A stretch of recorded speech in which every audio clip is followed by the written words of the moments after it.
Hello, everybody. It's Dave Neal, stand-up comic and host of Bachelor Nation News. In this video, we've got former Bachelor star Lexi from Joey's season of The Bachelor taking dating matters into her own hands and creating a very successful live dating event in Atlanta. It was such a smash. I saw the Instagram reels. I'll show a few of them with you that I wanted to talk to her and find out all the insider information about what went down and the sort of strategy of it all and whether or not she got some numbers herself. So we'll have that conversation for you coming up in a minute or two. And don't forget, today is our Patreon Appreciation Day. That's right. I'm going to be going live for 4 hours if you want to hang out with us, interviewing my wife. And we're going to talk a lot of the behind the scenes dirt and all the other stuff going on in the world. That'll be on the Patreon, patreon.com/Dave Neal. Chances are, if you're watching this video, I'm actually live on Patreon right now. So you can come over there for as little as $5 a month, cancel any time, and be a part of that very great community, patreon.com/Dave Neal.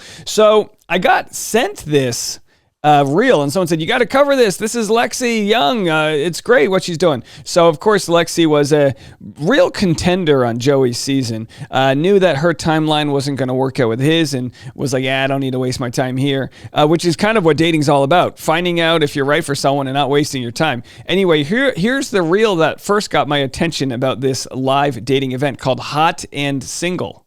There are so many hot guys in Atlanta. I would have never known without this event. There it is, hot guys.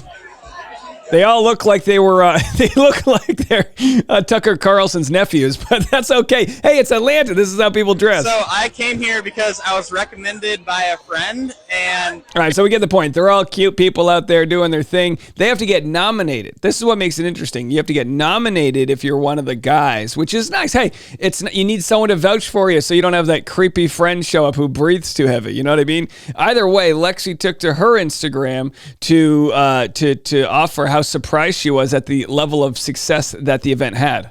Holy cow. My mind is literally blown. When I came up with the idea for Atlanta Hot and Single, I literally was just sick of the dating apps and went on national television to try to meet someone because I was that sick of dating in Atlanta. Dating sucks online. Dating on TV, probably not that much better, but dating in a commingled environment where you get a free drink sounds like a good opportunity to me. Let's bring in Lexi and hear what she has to say. Ladies and gentlemen, I'm so excited today to talk to former Bachelor contestant and I guess now dating entrepreneur, Lexi Young. How are you? I am great. I'm super happy to be here chatting with you. I like that new title. Yeah, so you decided to create a dating event. Talk to me about it. I did, yeah. So I'm 30. I'm turning 31 in a few weeks. So I have had my fair share of experiences on the apps, as I'm sure a lot of your listeners have. And I went on national television even to, get away from the apps to try to meet someone in real life. And so coming off of the show, I had a moment of reflection when I re-downloaded the apps. And the unique part about the dating apps are they actually save, even if you delete them, they save some of your old matches. So people from 2019 were popping up and I was like, we are all really back here. We're all back. Y'all are still single. I'm single. So there was a moment where I was like, there just has to be a better way. And that's kind of how Hot and Single Atlanta was born. That's what's so funny about online dating because I'm 39. So I existed before it started up, but then I had the OkCupids, Tinder, and all those different things came out. It's a time waste and you don't really get to know anything about anybody. It kind of whittles us all down to just a number. Right. And some people find success doing it, but you can find success going to the post office. You know what I mean?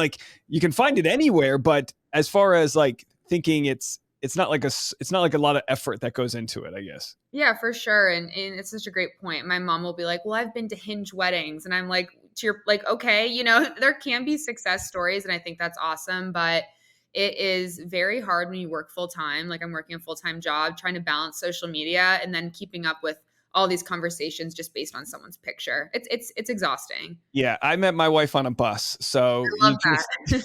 Anything works. But I have noticed it's look, this is a game. It's not meant for love. The online dating is. So Hot and Single, how does this come about that you take the reins doing this? I I was sitting down eating dinner literally a month before the night one, which was this past Thursday. And I was like, I'm deleting the apps. I just was so defeated. I was like, I actually did 8 dates in 8 days at some point in the month of June. It's a blur. But every single date I went on, I was like, either they didn't, live up to the expectations maybe that I had from their profile, or I was like, if I had met them in person, I never would have came. Like, we're just not compatible. And so I was sitting at my table and I was like, I really want to get married. I talked about it on the show. I really want a family. There has to be a better way to meet people in person. There's so many single people. We all feel the same way. I'm just going to make this happen and I'm going to create an event and see who comes. I had no idea the turnout we would get, but I was like, let's just get all the single people in one space and kind of see what happens. I love it. And, so much can happen within 1 minute of talking to somebody. Why waste a full date? If you're at an event, I always tell this to people, I mean, first of all, it takes two to tango, good eye contact, a smile. If you don't even get that far in a normal bar situation, you just move on to somebody else. Totally. Or you don't even initiate the convo because you're just not getting any signs of interest. So you've got, how many people did you have show up to this thing? It was just about 1,500 attendees, which is actually crazy. When it was funny, like within the first 5 minutes, there were a lot of girls there, which makes sense because girls are always early. And I was having a moment of like, oh my God, like my brother is going to be the only single guy here. Like we're about to have The Bachelor live. Like, and my brother's The Bachelor because he was helping at the door. And then I don't know, one thing turned into the next and the line was all the way into the street. So it was like the craziest thing I've ever seen. Very surreal. Of course, your brother was helping out. That's what, sister's putting on an event with a bunch of women showing up. I'd be at the door too. Yeah, I'll take the door. I was like, of course you will. I used to be in the fraternity. I would always offer to be the guy who served the beer. We only had the cheapest version, the beer, but I would be the guy who served. I was like, I'm getting to meet everybody right up front. It was my perfect way of introducing myself. So what would have been the lowest amount of attendees that you would have considered this to be a success? What were you going to be okay with?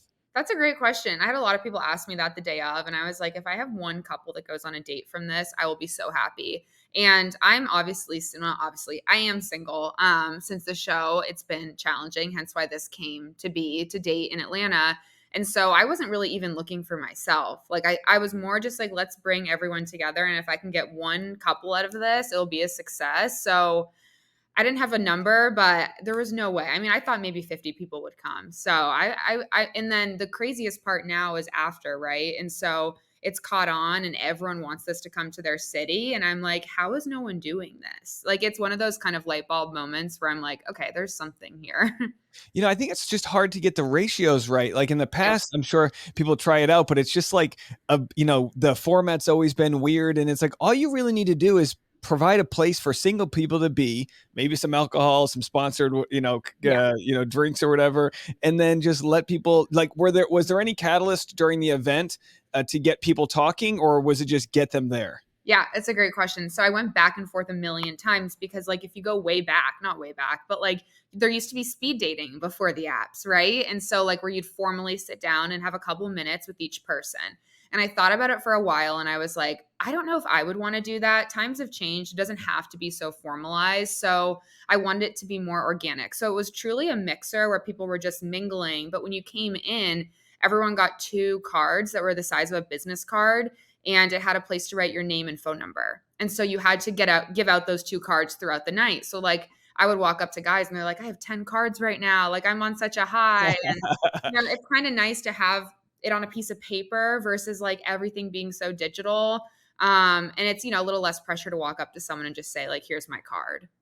Oh, I think it's a great idea. I think the speed dating the old way kind of takes away that onus to push someone to talk to somebody else. Like you have to like make that spark happen. So sometimes you just have to get that nerve to either go talk to someone or have your girlfriend push you in their direction. And I think there's something kind of fun about that aspect of it. And yeah, if you're at that type of event, you hope to have people there that are looking to, find somebody. Was there an age range here? Because you said you mentioned you just turned 31. Happy birthday. I don't want to say dating gets more serious, but the older you get, a lot of people's priorities go to like, all right, let's find the one. We're done finding the Mr. Wrong. Like, was there an age range or just anyone looking for? It was another thing I noodled on for a while. So the average age was around 27. There wasn't a cutoff by any means. You had to be 21 to enter the bar, but I would say the range was probably 24 to 34. I think, as I move forward and have more of these, I'd love to do it by age bracket because to your point, like at 24 and 34, you're probably looking for something a little different, but it was nice to have everyone just mixing and mingling and not so worried about that and just kind of basing it off of your energy and your connection. So yeah, it was a pretty broad range. There were some people there that were in their 40s and it was awesome to see.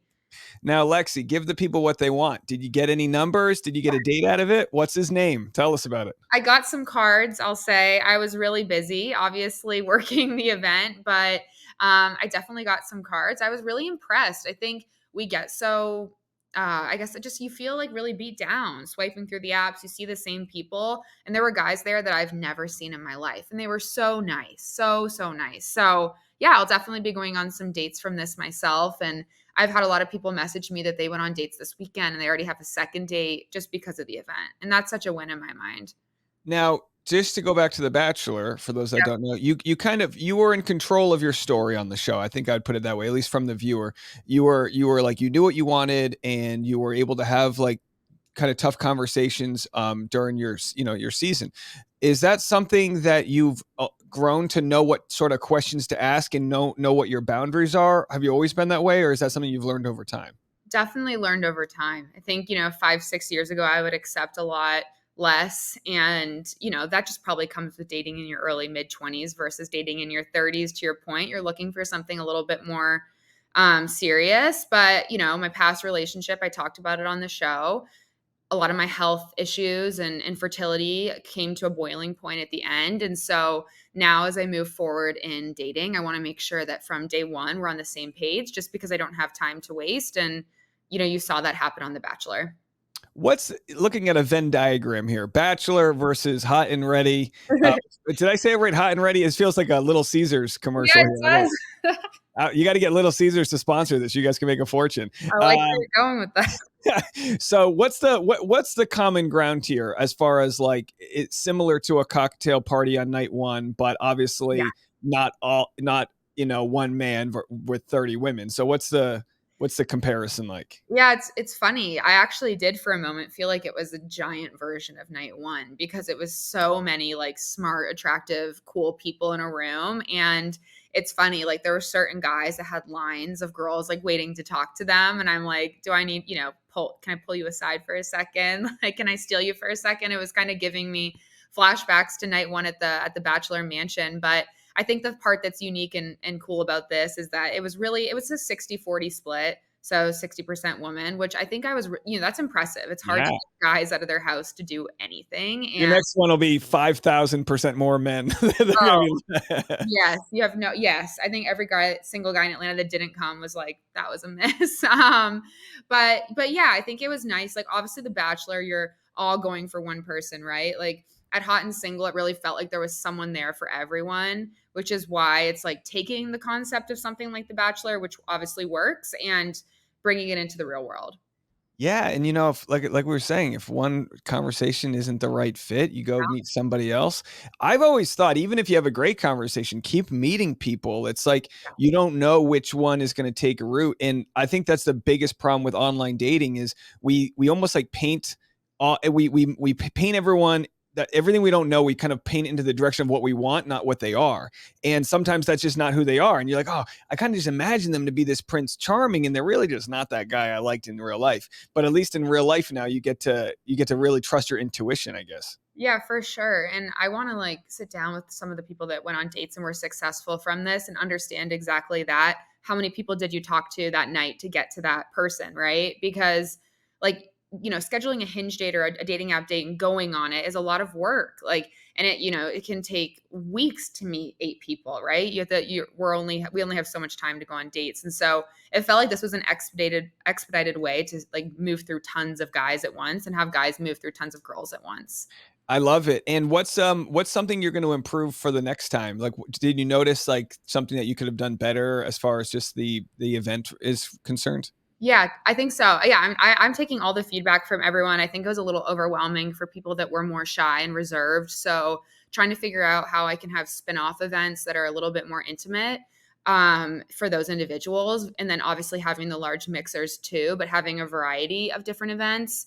And yeah, I think just having more cards. People were like, "I want 10 cards." We only had so many to give out, and that really was a win. So definitely doing that for sure. But I mean, all in all, I think it's really just a great recipe for success. Like it worked. I don't know. I don't want to change that much because it really was successful. Let's be honest. Did anyone leave? There must have been a couple people that left together that night. They I all mean, came up hey, to me. They all came up to me and I was giving them high fives. I was like, I don't know if this is appropriate, but good for you. I think so. When you know it's right, who's got the time out here, Lexi? Make No it one, happen. no one. It was so happy. I felt like this. I won't call myself a matchmaker. I work in e-commerce and tech, so like this is not my wheelhouse. But I have been. I mean, I'm about to be 31. I've dated a lot of different types of guys, and I've been on a lot of dating app dates. So I went on The Bachelor. So like I have my fair share of experience in dating, and it was really cool to see. Now you're gonna have people going, "Come on, Lexi's beautiful. How can she have a hard time meeting guys?" What was the worst? What was the hardest part